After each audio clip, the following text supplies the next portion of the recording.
Hello everyone, welcome to our Java programming tutorial series.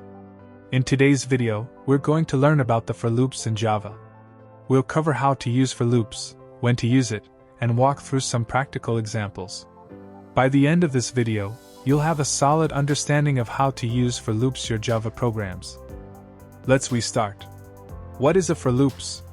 A for loop in Java is a control flow statement that allows code to be executed repeatedly based on a Boolean condition.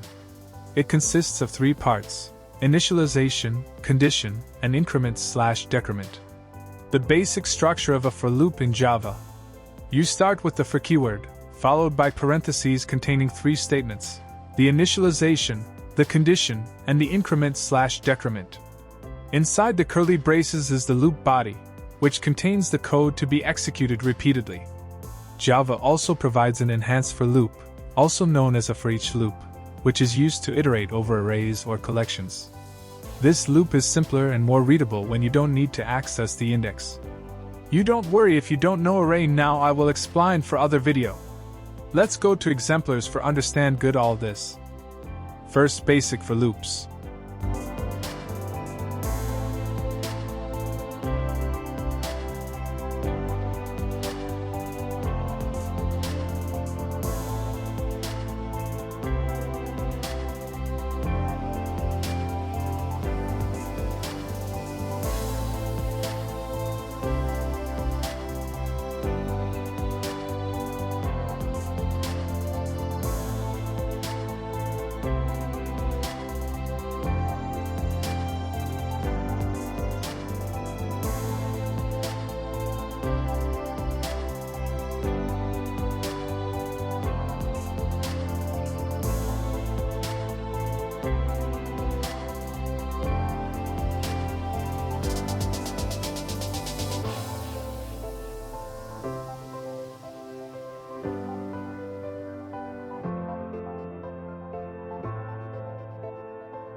If you found this video helpful, please like, share, and subscribe to our channel for more programming tutorials.